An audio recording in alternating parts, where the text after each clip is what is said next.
Our founding fathers here in this country brought about the only true revolution that has ever taken place in man's history.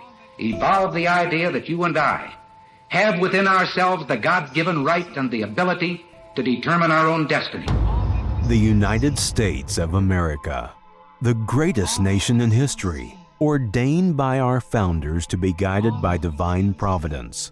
But today, we are witnessing the orchestrated disintegration of America. Take a few seconds and take a look around your town, your state, look at your country and your world, and boldly ask, what in the hell is going on? But freedom is never more than one generation away from extinction. We didn't pass it on to our children in the bloodstream.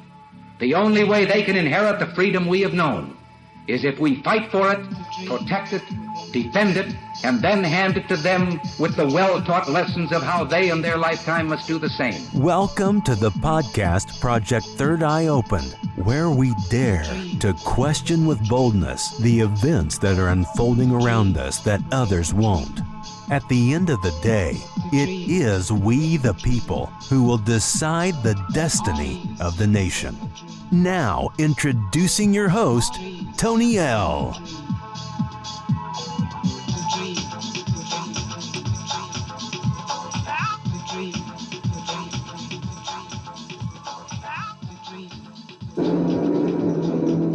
Shall we expect some transatlantic military giant to step the ocean and crush us with a blow? Never. All the armies of Europe, Asia, and Africa combined, with a Bonaparte for a commander, could not by force take a drink from the Ohio. At what point, then, is the approach of danger to be expected?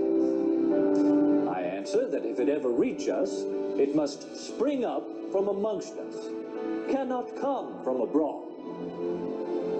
If destruction be our lot, then we ourselves must be the author and finisher of it. As a nation of free men, we must live throughout all time or die by suicide. How do you...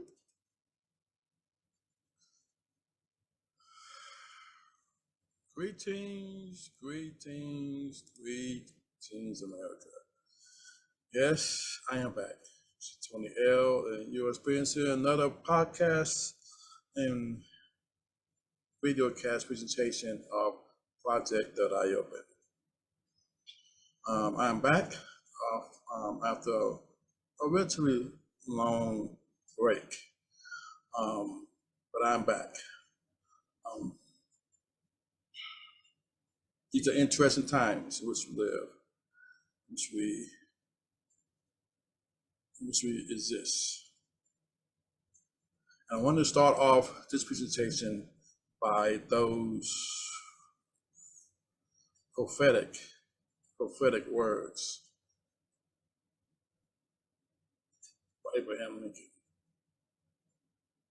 And y'all know I love quotes, especially by our founders, because it's just like, again, I said this many times, it's like they had a crystal ball.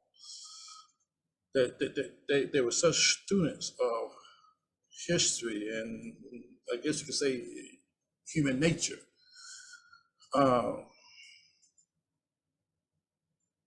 But there can be no doubt that our founders loved and adored our country and what they were laying down for it to exist. Were they perfect? No. People acting like they're supposed to be perfect men.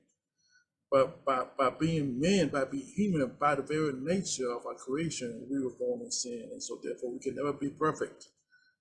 We have flaws. But you compare our country to any other country, even today, people are still rushing, risking their lives and those that of their family to get here. Maybe for some less benevolent purposes as they have in the past, turn of the century, but nonetheless, they're still not trying to beat down the doors of China. And there's a reason for that. But unfortunately, that education has not reached our young people and many adults in this country. That there's a reason why nobody's beating down the doors to go to China, even with all of the propaganda of it being the next dominant country to take the place of America, of the United States, more particularly, because there'll never be another America. And Lincoln knew that, and most of the founders knew that the only way that America will fall will be by our own hands. And that's powerful if you just sit and think about it. What other country could say that? Maybe Rome back in the day, but again, what happened to Rome? That there's, I went over that. Many people are going over the correlation, the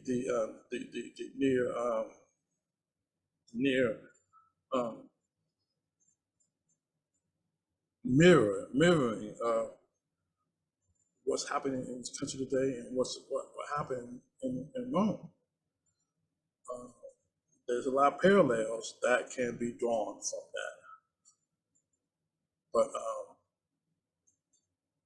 yes, well, moving forward, if you haven't had an opportunity to step out, check out my blog at project.iopen.com. I definitely would appreciate you doing so. Again, there's a link there for all of my listeners. No matter where you are, you could get your very own bar of silver and look at diversifying, if not completely starting to get into the precious metal game. Because if you got currency, the US dollar, it's not going to be around too much longer. And many of you are aware of that. So I just want to give you the opportunity, if you want to get into the game and look for a very nominal way of doing so, as a gift, go to my site and check out the offer there. If you don't get it there, get it somewhere, because real money has never gone away, never be worth zero. So check that out there, if not somewhere. So let's move forward. I do want to talk about our next generation. We are in trouble, y'all, and it's not their fault. It's really not their fault. It's my generation and generations that came after my generation, and it's just the coercive nature of people thinking that things are going to always remain the same. That if you're on top, you're always going to remain on top. If you're free, you're automatically going to remain free without any work, without any retilling of the soil, and that's just never will be and never have been the case. So I'm going to share with you some hopefully provocative information today. Let me get to my screen here. Let's get into it. Let's get into it. This article came my way, and I was like, okay, I need to talk about this. And for many of y'all, this is no surprise. I mean, if you have young ones, if you looked at young ones, if you have experienced young ones, been in young ones' presence, this is no surprise. Their love and reverence for our country, our founders, is seriously lacking. Seriously lacking. And again, it's not their fault. It's what they've been taught, without any rebuttal or counter narrative. So how can you blame them if you're always taught that the devil is good with no counter narrative, and so you can only grow up with believing that the devil is good, right? Just as many generations were taught that blacks had monkey tails, you know. Education is a double-edged sword. If you're not educated, okay, you leave yourself open to be coerced and manipulated very easily. Also, if you have the wrong education, false education, indoctrination, then, you know, again, you leave yourself open to other, I guess, unpopular paths down the rabbit hole, I want to say. But this was the article, and I want to read some of this to you. Many Gen Zers don't like America. Is it surprising? This article came from the New American. You know, I know if you'll be following me on social media, particularly X, I do quote their site, the information many times. The recent survey showed that 40% of Generation Zs believe our founding fathers are more keen to villains than heroes. This stat is just a reflection, too, of a generation that studies show is the least patriotic in American history. In fact, laments one Gen Z born between 1997 and 2012 remember writing at the New York Post, while she's a Zoomer who loves her country, sometimes it feels like I'm the only one, quote unquote. Young Ricky Charlotte isn't surprised by this reality, stating that her generation has never been taught why they should love their country. In fact, they've been taught why they should hate it. From what I remember, quote, of my own U.S. history course, unquote, she writes, quote, there was a lot more self-flagellation of our country's shortcomings than celebration of our strengths, unquote. The result of the education, the result of this educational malpractice are evident in surveys sites. A summary. A 2023 Gallup poll found that while 4 in 10 American adults overall are extremely proud of to be American, a mere 18%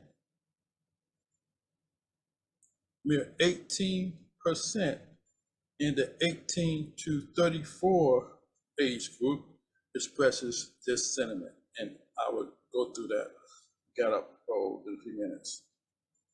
Democracy Fund, DF,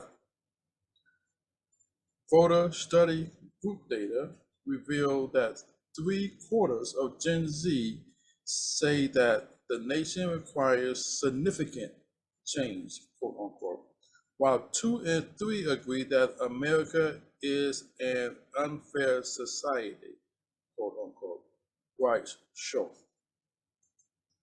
It should be added that as with a poor physician who renders incorrect diagnosis, the deeper issue is that virtually none of these young Americans know what kind of significant change, quote unquote, is needed. The DF also reveals Zoomers' aforementioned dim view of the founders. According to the National Assessment of Education, NAEP, only 14% of 8th graders reached proficient, quote unquote, level in history. Only 22% did in civics. The history score is the lowest it has been since the NAEP begun in 1994. Two, an adult, while tutoring a 14-year-old approximately 25 years ago, I discovered that he didn't know who Adolf Hitler was. Short asked rhetorically how people who don't know their nation's history can take pride in their country or recognize how blessed they are to be living in modern America. Good question. And that question goes at the heart of what's going on in our streets today. From the desecration of historical monuments, both in the North and the South, the desecration of monuments of our founders, the desecration of their name, their likeness, the pretty much abolishment of any outward showing of love or appreciation of being an American is almost illegal to wear the Old Glory on your T-shirt if you are someone who goes into elementary school or high school in fear of offending some other nationality.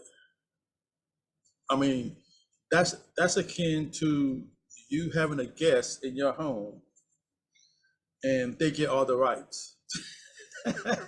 I mean, they're telling you what to fix for dinner.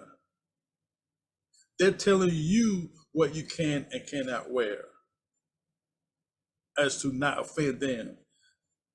It's one thing for me as the host to decide whether or not I want to wear something or fit something that might offend to you. But damn, I'll be goddamn it, you're gonna tell me what I'm gonna do in my own home. Why is that not in the front to us all? But yet this is what is not only being allowed here in this country, but look what's going on in Europe. Look what's going on in the UK. Look what's going on in Germany. Look what's going on in Sweden.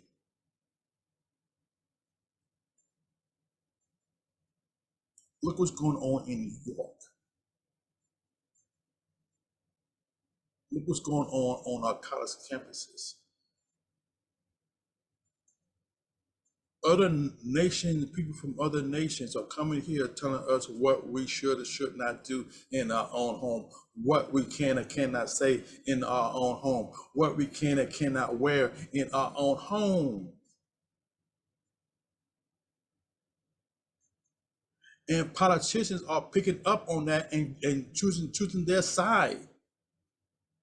Nobody seems to be along right in this country. They're just now beginning to wake up in the UK. In the UK, y'all don't really appreciate what's going on. This is, again, I mentioned many times, this is not a physical fight. This is a spiritual.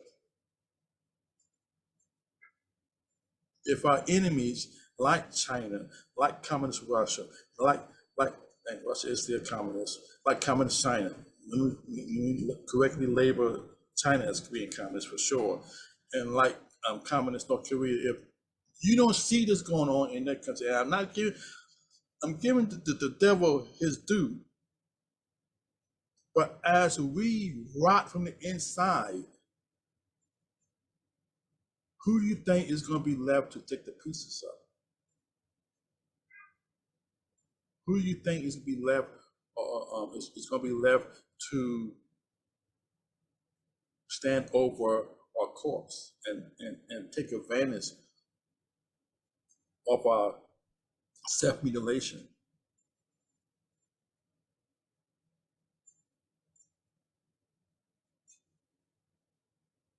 I mean, China has long had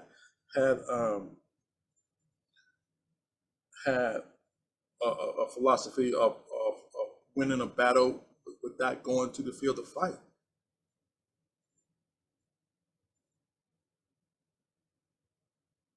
What battle needs to be fought if the enemy has already defeated itself from within, and its people has no desire to fight because it has no knowledge of what they're fighting for?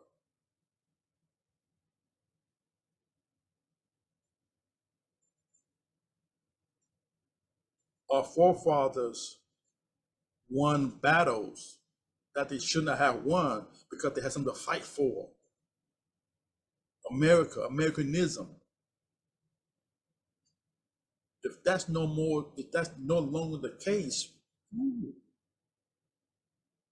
and if our kids not growing up with that pride and that internal fortitude to stand up against anyone who dare tries to go against our very existence,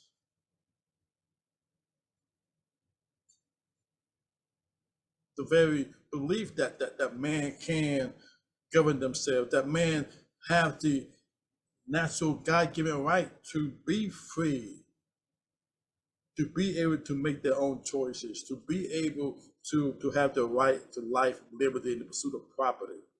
Oh, I'm sorry, pursuit of life. If the young people are not educated to even know about that is their covenant.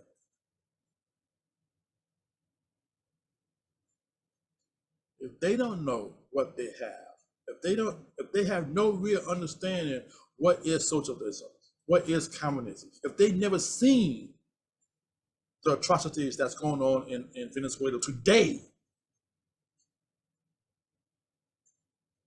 which is pretty much a stone's throw from Texas.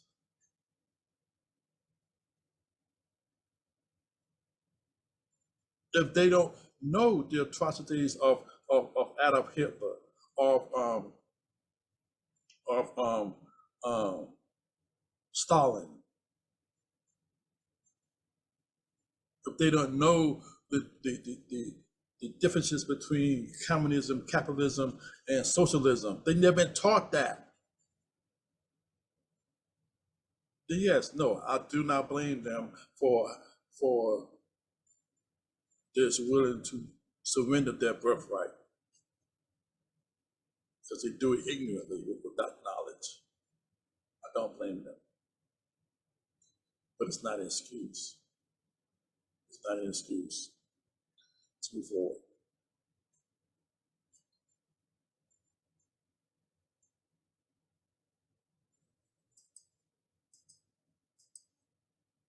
Here's another article, the Gallup poll, Gallup, it talks about extreme pride extreme pride in being American remains at near record lows. This is 2023.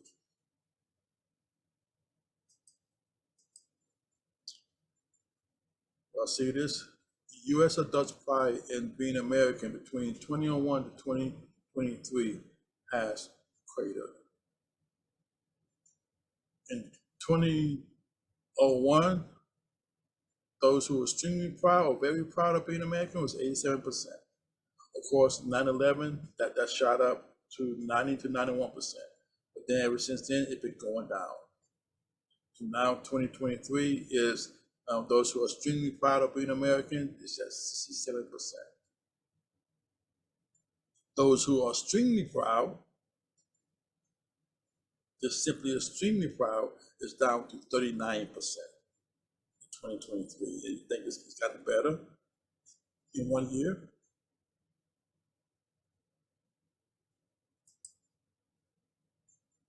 Here's another graph showing that how proud are you? That's a question. How proud are you to be an American? Extremely proud, very proud, moderately proud, only a little proud, or not at all proud.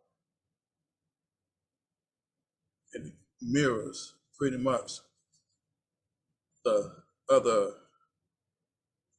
graph. In 2001, those and this is about political party. In 2001, Republicans were 64% being proud to be an American, extremely proud. Of course, that shot up in 2003 to 86%, but even Republicans has been going down to now it's at 60% Republicans. That's Republicans. And for Democrats, oh, wow. Question comes, and looking at this and other polls and graphs that I'm going to show you, and many of you have already seen. Can we coexist with such diametrically opposed views of our country? And when you look at what's going on in the political realm and the just sheer absurdity on the Democrat side, and you ain't gotta be a politician or into politics wherever. You can see that says something ain't right. Something ain't right.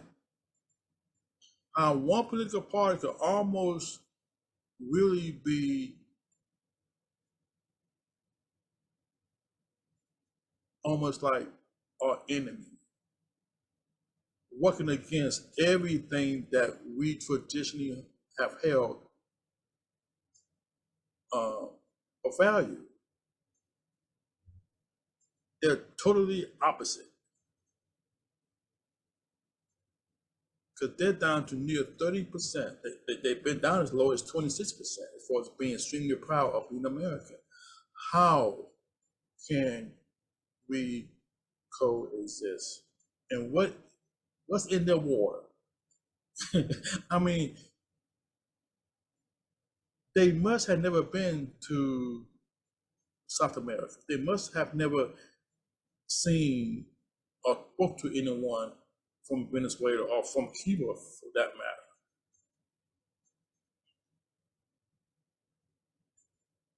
To have this such a negative viewpoint of a country that's given so much and that they have taken so much, I dare say.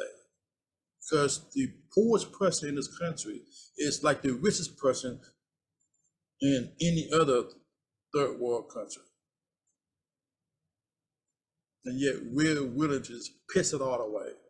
For what is the question? What is it that they see that they hate so much that they're willing to just trade it in for unknown model car?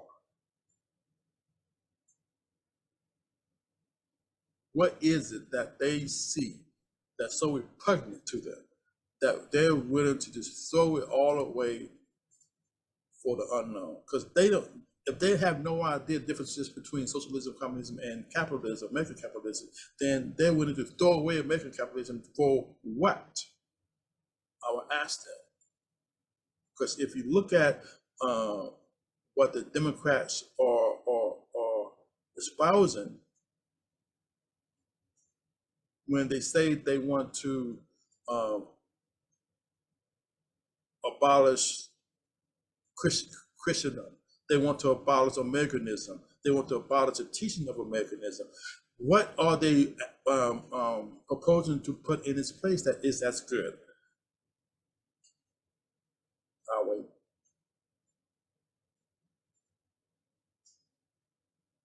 They don't say.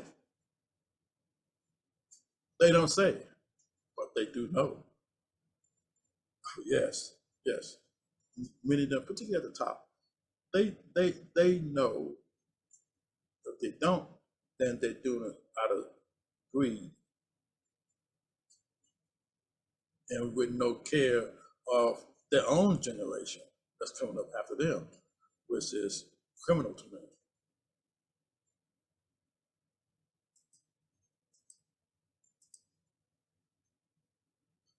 This is the study that I referred to, the NAEP report card in 2022 on civics. Civic scores declined for the first time. Score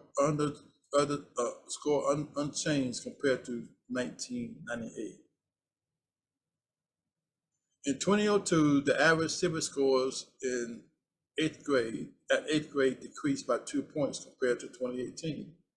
The average score in 2022 was not significantly different from 1998, the first year the assessment was given. The average score is reported on the NAEP civic scale ranged between 0 to 300. Let's look at this. It's for eighth grade. So in 1998, it was 105. It went up to 150. It went up to 153 in 2018 to drop back down to 150 in 2022. This is eighth grade civics. When you look at this from just looking at civics at the mid-level, but this says civic scores decrease for lower and mid-performance students. So they get smart, then they drop. Is that basically what they're saying? 2022 civics. In 2022, the score was in the 90th percentile, 192. In the 75th percentile, 175. The 50th percentile, 153. In the 20th percentile, 128. And the 10th percentile, 104. So yes, it lost 3 points after the 75th percentile.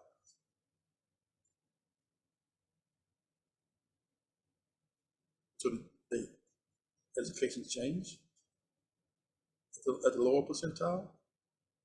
How do y'all explain that? And how is it done by accident? Is the bigger question.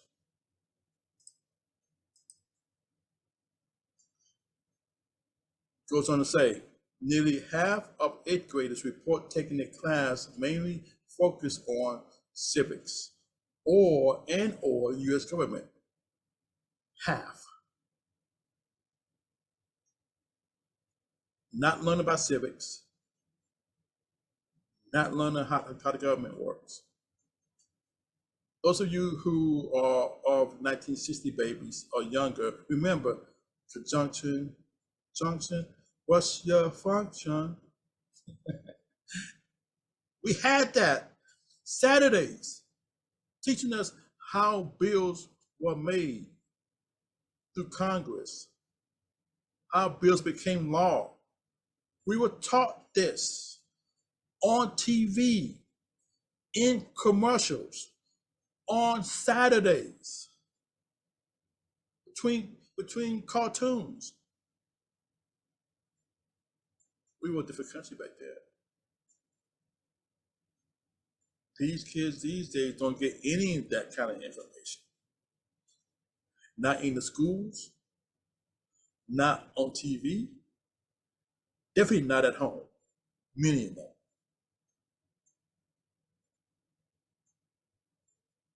Look at this, classes mainly focus on civics. Percentage of students with this response, 51% to 50, in 2018 to 49% in 2022. Classes including some civics, 2018, 31%, 2022, 32%. Didn't take a class teaching civic topics. 2018, 10%. 2022 dropped to 8%.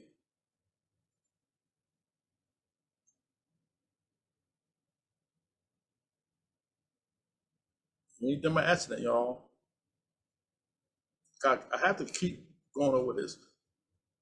What I'm bringing to y'all is not like government doesn't know about this. Government monitors everything, particularly how their schools are doing.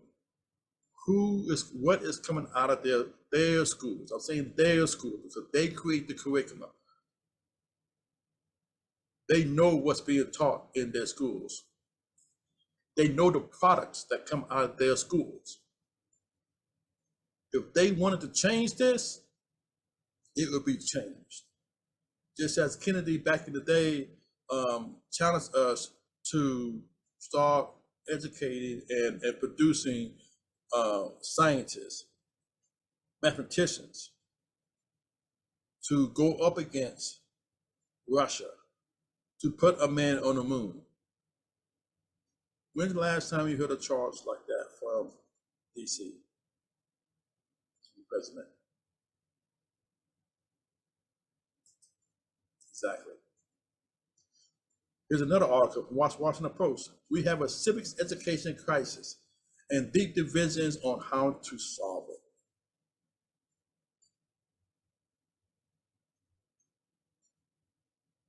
This is not anything that people do not know already. And so you have to wonder, maybe not so much, why there is so little uproar or reaction from the public when a former president and possibly future president was supposed to be almost assassinated. Compared to the reaction of, okay, I mean, it's a little bit different, Kennedy assassination. Okay, so some could argue the fact that Kennedy was more popular than, maybe a lot more popular than Trump, but still, the US president is the facial representation of the American people. If we cannot come together on the flag and the leaders of our country, when they are assaulted or attempted to be assassinated, when can we come together? And this could have been Biden, this could have been, but we have become so politically polarized that if you're not wearing my team's jersey, and if the propaganda has become so extreme to label that person the child, a child of God, anything but a child of God, correct? And then that turns your heart into stone, that you wish the worst for that person, then we're in trouble, y'all. We're in trouble. Because I ain't got to like the person in the office, but at least I have to respect the office, and then I have to respect the person that he is on my team. He is an American. He is representing my country.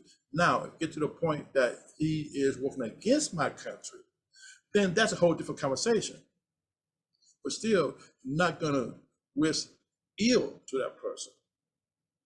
You want the powers of law and righteousness to come into play, to deal with that individual if he or she is running against their sworn oath. You all agree? But that is not where we are, because there's no intellectual conversation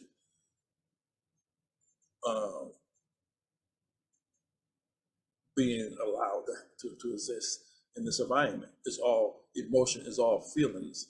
And unfortunately, it is the other side, the communist side, the socialist side, the Democrat side, that is throwing all of the bombs. My fear at some point, the other side is going to get tired of getting bombed with impunity. And they can start throwing some bombs too.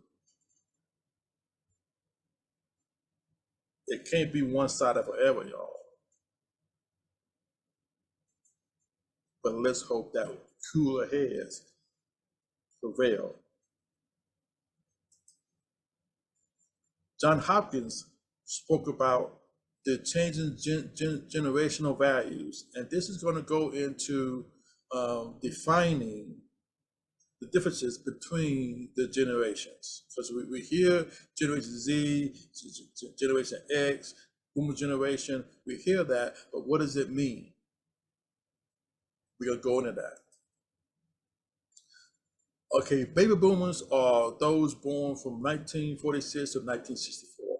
I'm just outside of that. I was born in 1965. I'm just outside of being a boomer. I don't know if I should be happy or I should be pissed off. I don't know, but it's interesting, right? But what does that mean? Baby boomers or boomers were born and raised in the post-World War II era, American society. This period saw younger marriages, higher childbirth rates, and resultantly greater resource scarcity. Being raised in society with limited resources, limited jobs, and limited schooling inspired a generation of competitors, individuals who operated with a work as hard as you can, then work even harder the next time mindset. According to liveabout.com, some common workplace and worker values or mindsets associated with the boomer generation are work-centric and workaholic, independent and self-assertive, goal-oriented and career-focused, competitive and self-actualized. Together, these values and mindsets suggest a generation that prioritizes efficiency in the workplace, but has little regard to a work-life balance, with work tending to be the center of their lives. Okay? This is Gen Xers, those born between 1965, that's me, and 1980. So I'm a Gen Xer. This is a generation that follows baby boomers. Knowing that the preceding generation was characterized by a work-centric lifestyle, it's no surprise that the generation that followed almost entirely rejected this belief.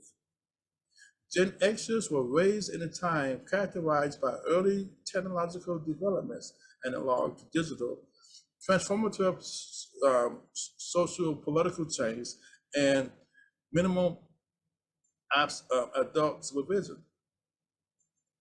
Together, this fostered a generation with hyper-independence, with often both parents always working, a hyper-flexibility from having to constantly adapt to the rapid evolving status quo that contrasting boomers prioritizing work-life balance, operating under a work hard, play hard mentality. According to Indeed, some common workplace values to Gen Xers are independence and self-sufficiency, healthy work-life balance, flexibility and informality, and technological creativity.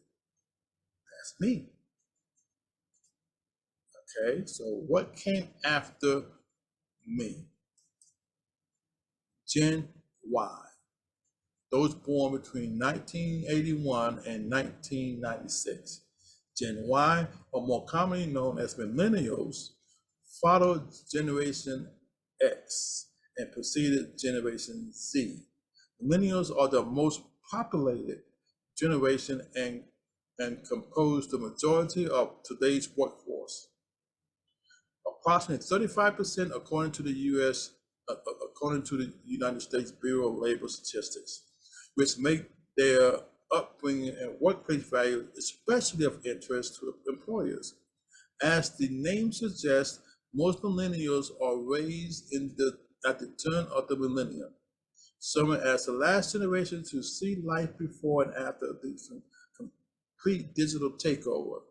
In addition to witnessing extreme technological growth and development that spawned unprecedented levels of communication, millennials were old enough to understand 9/11 and its aftermath and grew up seeing the importance of and benefit to the work-life balance that Gen Zers prioritize.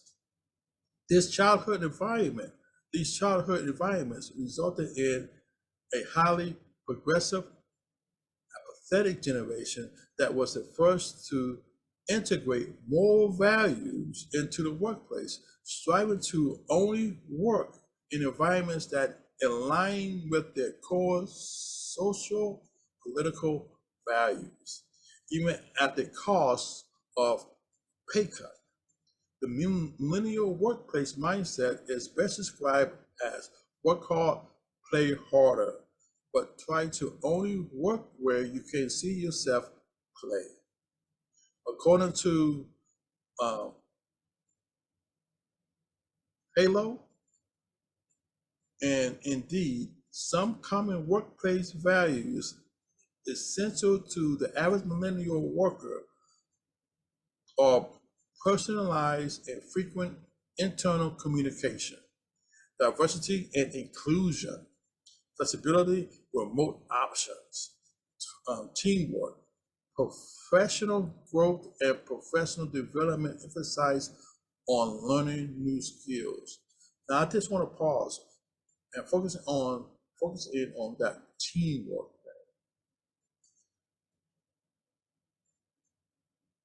Plug in conformity or collectivism.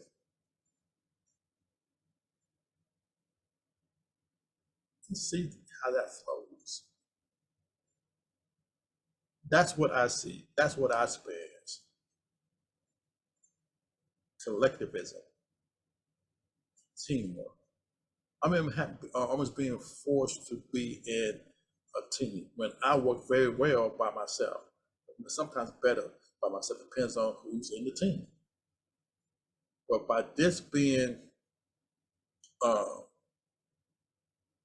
more common and more expected, that you're going to be in a team. You got to work with others. Again, replace teamwork with collectivism. Is it just me? Okay, next. Now you got those born between 1997 and 2010, grown up with the emergence of proliferation of social media apps and the World Wide Web. Gen Xers has been named the first global generation with access to everything and everyone at just a click of a button. Pair this with the global economic and health upheavals caused by the global financial crisis that spanned 2007 to 2009, the global distress caused by climate emergency and economic fallout from COVID-19, that transition the world online.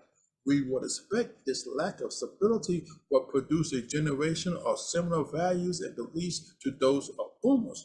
However, the Gen Z had what the Gen Z had that boomers did not was the ability to communicate openly and honestly about their thoughts, feelings, and experiences with tens, hundreds, thousands, even millions of other people experiencing similar or worse upheavals. Gen Z is the first generation to have access to everything, to every perspective, every perspective. The first generation where almost no traumatic or unpleasant experiences was isolated, unrelatable, or unique. The first generation of global community. According to Zurich and McKinsey and Company, Gen Z is a generation of truth, aspiration, and identity, or lack thereof. Gen Z is driven by an insatiable hunger for underlying truths and seeks freedom from any confining labels that limits any exploration of these truths. Resultantly, retaining Gen Z in the workplace presents even greater difficulty than retaining millennials. Taking the previous generation's prioritization of working at companies with similar social political values a step further, Gen Z has no problem leaving a company or business that contrasts with their beliefs. Moreover, Gen Z is the generation with the least regard for salary, often placing work values over competitive pay.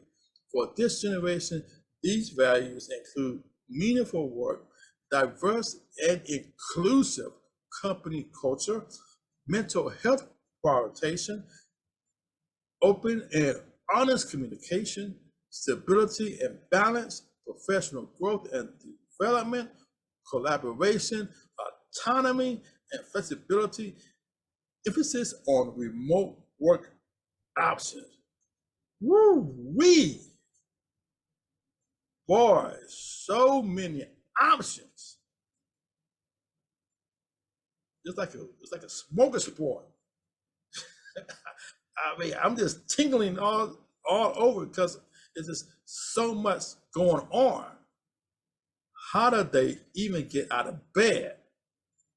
I wonder.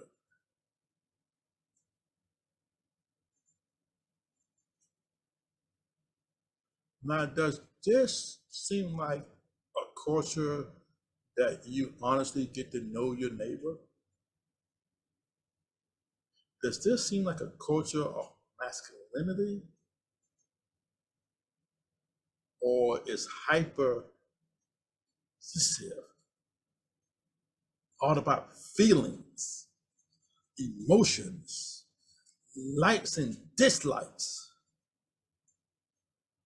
Is this an example of a feminized culture where you care what your neighbor thinks, what your neighbor is doing, what you're not doing compared to your neighbor?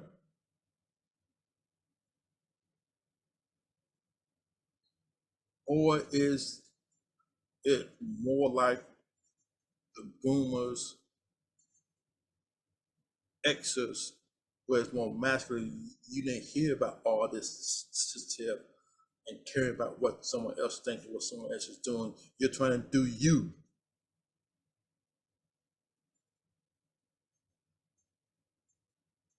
Which one do you see? What tree do you see has borne or is bearing the better fruit? Particularly look at what happened during COVID. People went off the chain because they were so sensitized with everything that was shown via social media. Never mind the questioning serious issues of how government was overstepping their bounds. And was it legal what government was doing? Those questions seem to be irrelevant. Feelings. Feelings. Not what you thought, not what was real. Feelings. What was the crowd doing? No one even allowed the questioning of government. This virus that CDC labeled minor, that was no longer of any relevance. It was government saying that it was tantamount to the bubonic plague was, and the daily, hourly countdown or count up of people who were so-called dying from this or getting sick from it, not necessarily dying. people who survived it, that number wasn't important.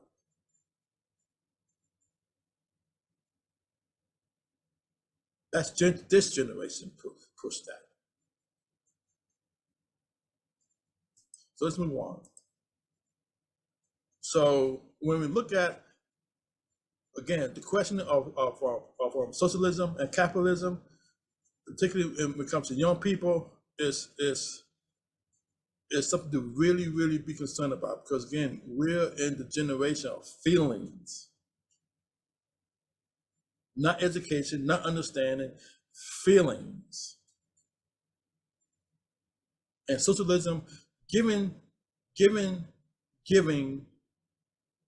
so you can feel good, as opposed to asking the question of who deserves it. Have you worked for it? Have you sowed enough where your harvest is greater, or do you just want a handout? Those are no longer questions to be allowed in the public arena. It's how you feel. Socialism is just that. Socialism. The collective. Not about the individual. The individual be damned. I may be doing great, but if 9 of my neighbors are doing bad, so I should naturally feel bad. I'll be shamed in doing bad myself because 9 others around me are doing bad. Never asking the question, how can I lift them up? Now, purposeful questions, how can I be brought down to their level? So now we're all equal.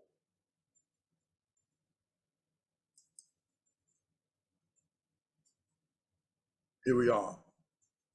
May 19, people saw, the majority percentage saw socialism as positive, not very positive, 9%. Net 42%. But then we look at capitalism, 65%, 57%. It drops. When you look at young Democrats, twice as likely to view socialism positively as they are capitalism. Again, the question at some point has to be raised. Can we coexist?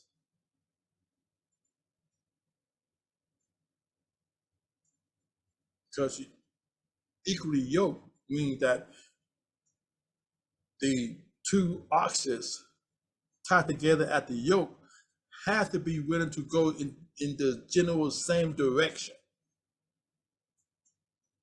We are nowhere close to that. Again, when you look at the sexes, women, of course, are going to view socialism more positively than men.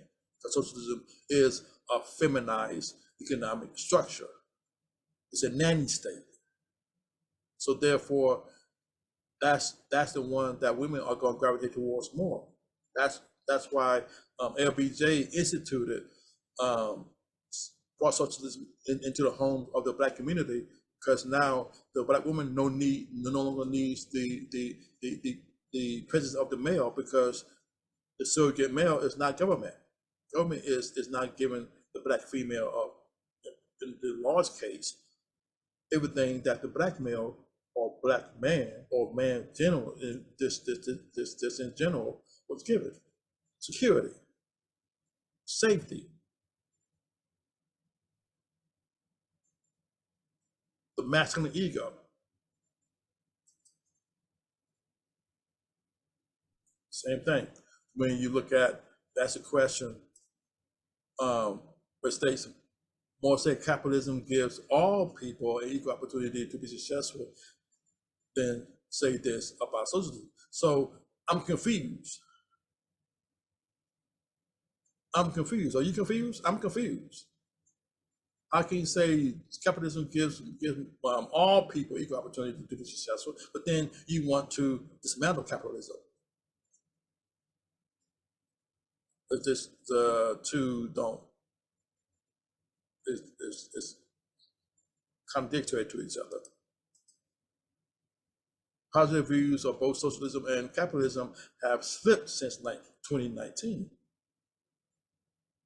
What happened in 2019? Was that election that was very, very questionable? And nobody seemed to be really that serious and wanted to get to the resolution or, basic questions that need to be answered. Like all of a sudden stopping of vote tallying in predominantly Democrat strongholds. I mean, I would want to have that answer. Again, so when I've used this poll before, it goes back to what our values are. What are our values? Wall Street Journal poll shows that patriotism has dropped since 1998. Again, if you don't know what Americanism is, if you're not brought up having reverence for our founders, for our finding, you're not brought up to have appreciation and no difference between you and everyone else in the world, how exceptional you are, then patriotism is not going to mean anything to you. Along with that, particularly how our country was developed under the guise or with the format of the Christian Bible, religion is also going to go that same direction, and it has. But everything dealing with that religion and love of country goes as it went down too. Having children. You can't be a strong believer in having children if you believe in untethered assassination of children in the womb,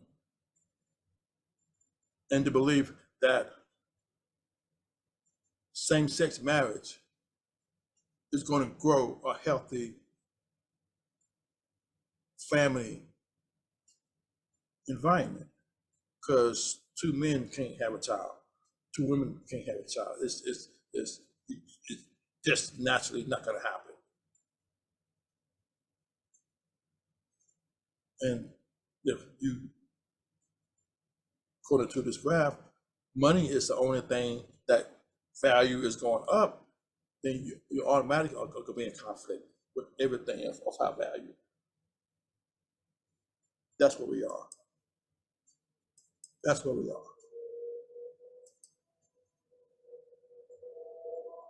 Until we decide to change that, we'll continue to go down this path. And this path only leads to our destruction, to our demise. So we don't have ourselves to blame.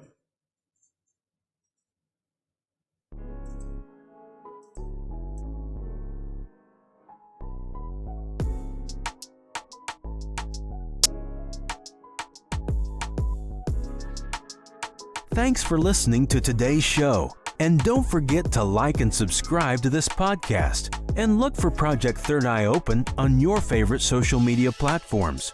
Check out our webpage at projectthirdeyeopen.com. And that's Third Eye with the letter I. projectthirdeyeopen.com. Or drop us a note at tonyel@projectthirdeyeopen.com. That's tonyel@projectthirdeyeopen.com. As you wait for our next podcast to drop, don't take anything we've said as fact. Instead, do your own homework, make up your own mind, then take action. Until next time, be blessed, be good, and be free.